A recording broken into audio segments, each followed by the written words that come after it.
Now, of course, going around the country, have taught, financial things for years. I'm on the radio in my city for over a couple of decades almost now. And one of the things I teach people, you probably know this if you've read anything I've written or anything else, is that I teach people don't buy extended warranties. Don't buy extended warranties. Extended warranties are a rip. So when you're going to buy a washer and dryer or a television or a stereo or whatever, and they want to put the warranty on there, that warranty is about 50 to 60% commission. Only 12% of it covers the actuarial statistical probability of the item breaking down. And so self-insure through that, put that money in your pocket and use your emergency fund, because believe me, almost all of that is profit and marketing. It's a way for the salesman on the floor to make a little kick. And that's what it amounts to. So I've told people for years, don't buy extended warranties, don't buy extended warranties. I've not bought extended warranty in 20-something years. So my wife and I are shopping just the other day for a major appliance, right in our own neighborhood. And we go down to this electronics store, this appliance store that we like, that we do business with, and I bought stuff there many times. And I walk in the door, and we're looking at the item, and we're talking about it, and finally we say, I want the open box special, how you go through this whole thing. You got one with a little scratch on the side. And he comes back and he says, well, I got one that's a last year's model. What's the difference? Almost nothing, and we want the last year's model. Well, it's not the color she wants. I don't care what the color is. It's not, it's an appliance. We're not going to see it. And so we are going through this thing. We're getting ready to make a deal. And I said, look, here's the deal. I pay cash for things, and I want to bargain. And he says, well, I'll be back in just a minute. And he comes back in a few minutes. He says, well, I've got these coupons here, and they don't apply to this purchase, but if you're going to pay cash and you want a deal, we're getting this last year's model open box thing, but we'll even let the coupons apply. And this was a several $1,000 purchase, and it was a $250 coupon. And I'm going, oh, you're generous. Keep it coming. And he says, well, I got to talk to you about something else. He says, you need the extended warranty.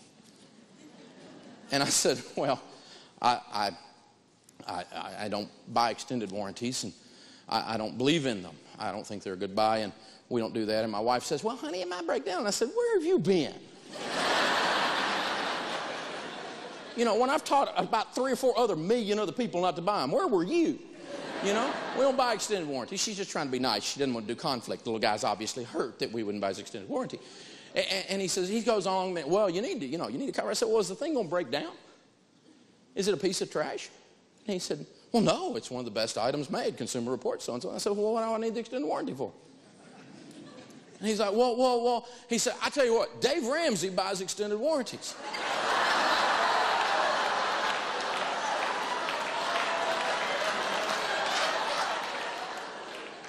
I thought he knew who I was, and I thought he was kidding around. And I started grinning. I said, no, Dave Ramsey doesn't buy extended warranties. Dave Ramsey, I can promise you, Dave Ramsey doesn't buy extended warranties. Well, now he gets all puffed up and he takes an I start to realize this guy doesn't know who he's talking to. And he's like, yes, he does. He was in here the other day. He bought a television in this very store and he put an extended warranty on it. My ears are now red. My head is starting to change colors all the way back. And my wife said, honey, you're red. And I said, well, let me just try to explain this to you. I can promise you, I know Dave Ramsey personally.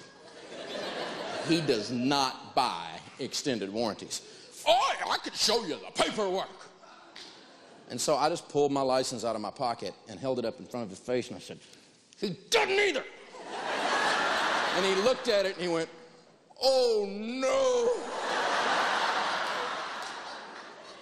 I'm so sorry.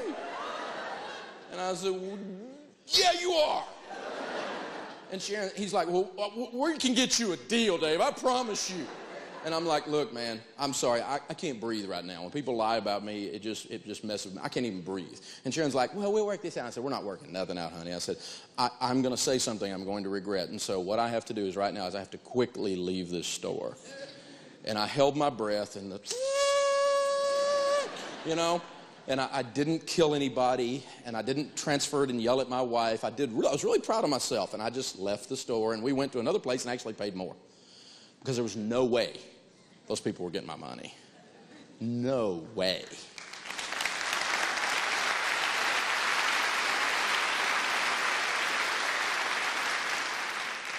I waited overnight. I called the next morning. I was calm and collected, and I was very gentle and nice. And the manager's like, "Oh, yeah, we heard what happened. Please don't talk about it on the radio." It's like, I said, "Dude, this is the best story in the universe. It will be talked about." And I said, but he said, "Well, listen, we've sent out a memo to everybody in the entire chain. It will never be said again, I promise you. We looked up the file. He was wrong. We told him wrong, and it won't be ever done again. We promise, we promise, we promise, we promise, we promise." And I wasn't mean to him at all. I'm not a bully. And I just said, "Well, that's cool. Thank you very much. And I appreciate you. We'll do business with you again since you've corrected this error, and we like you guys." And he said, "Well, if you come back down here, I can get you a deal on that." And I said, "No, we bought it somewhere else because I just couldn't stay there. I couldn't breathe at that moment." But integrity matters, doesn't it? When you lie, it costs you. That's real. There is no shortcut. That's the deal. You're listening to The Dave Ramsey Show, where we cover basic ideas like getting out of debt, living on a plan, saving money for emergencies. Up next is Jason in Denver. Jason, welcome to The Dave Ramsey Show. What's up, man? Hey, Dave. Thanks for taking my call. Sure. I just bought a computer, and in the process of buying it, the cashier asked me if I wanted to buy the extended warranty. It seemed really expensive, and I wasn't really sure at the time about it, so I didn't buy it. However, once I got home and started thinking about computers and the problems that they have, it really made me start second-guessing myself, and I was wondering if it was dumb for me not to get the warranty. No, you made the right decision. Extended warranties are a rip. And if that electronic store is selling computers that break down all the time, you probably need to get a different store to buy from and a different brand of computer to buy. Yes, computers have problems, but a lot of the warranties don't cover those kinds of problems anyway.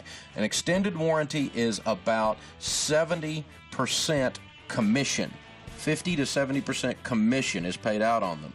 They only use 12% of the money they collect from you to actually cover the statistical probability of a breakdown. And the rest of it is profit and commissions. So never buy extended warranties. They're a rip. Carefully research the item you're buying as you always would and get you a good quality item that's got a good report in Consumer Reports or something like that. But do not buy extended warranties. You made a good call. And listen, here's a hint. Anytime a store is pushing something hard, it's because there's profit in it. And you can't get out of one of these stores without being pitched a credit card and an extended warranty, right? Yep. And that gives you a hint right there. It's very profitable to them. Does that make sense to you? That does. I appreciate it. Hey, man, thanks for the call. Thank you. Open phones this hour, which means you choose the subject. You jump in, we're going to talk about you right in front of you. This is The Dave Ramsey Show. The second thing is, if you want to do the lucky 7 steps to negotiating, is you have to use the power of cash. Cash is powerful. Now, we talked about this in the debt lesson. We said in the debt lesson that if you spend cash, it hurts. It registers pain with you. And it causes you to not want to spend it. You carry Uncle Ben around a little while, it's like, Uncle Ben, he's part of the family, right? I don't want to lose you, stay with me. And it hurts, so it makes you stop and think, doesn't it? And that's one of the ways it saves you money, but it is a good negotiating tool because when you hold up cash, cash is emotional, isn't it? You just kind of walk around the store. They'll line up behind you, won't they? Going, I'm thinking I want a deal. And the other thing when you're using cash is it's very visual. Now, my wife, Sharon, she doesn't like all this stuff. It's too confrontational to her. She's like, you embarrass me.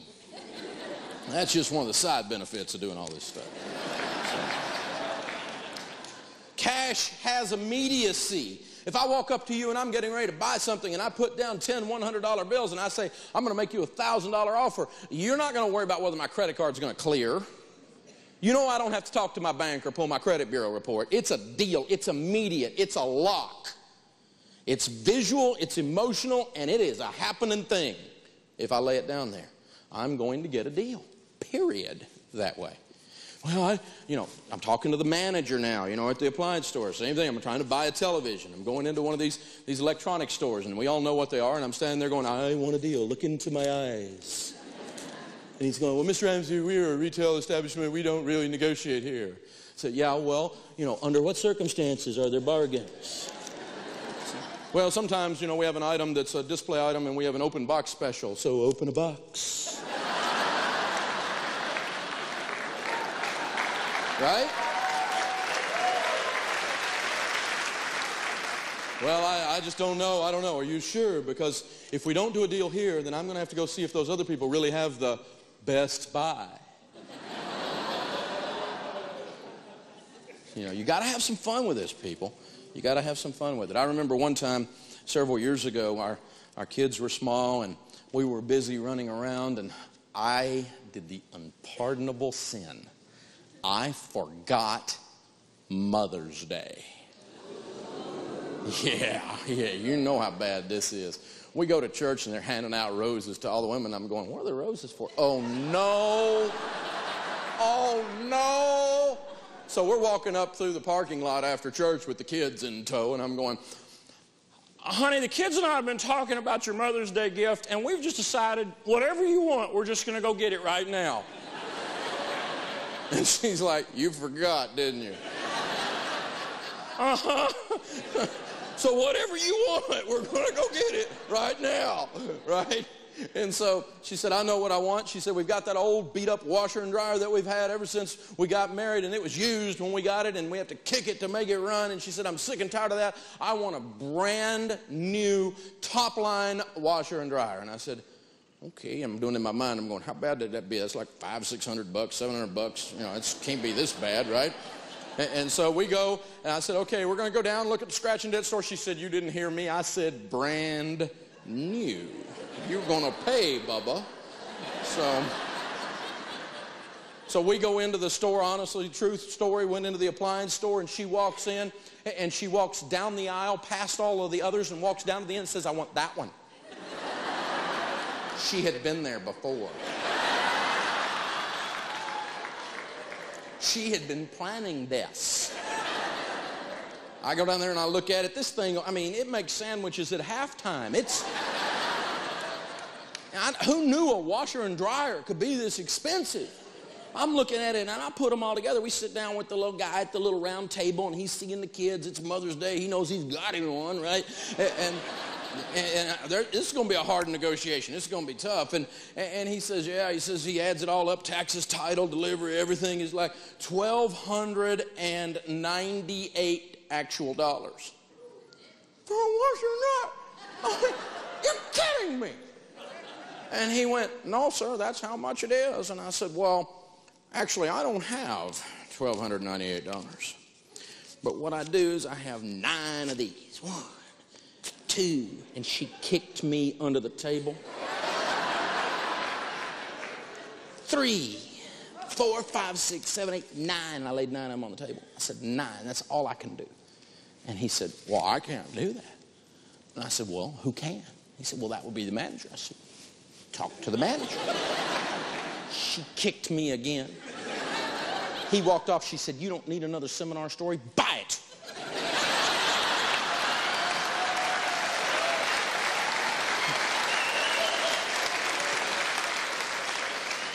True story. The guy walks back over. He's got his head on down because I was kind of in pain, so I was kind of snarling. And I think he thought I was snarling at him. And he came back over and he had his head down. He says, I can't do 900. He said, the lowest the manager will let me go is 935. Well, now I'm having fun. I'm going, you're going to let me, with all the advertising dollars you put out to get people in here on Mother's Day, you're going to let me walk out the door for $35. She kicked me again. I said, we'll take it. $12.98 for $9.35 is not bad, though. Why? Just because we tried.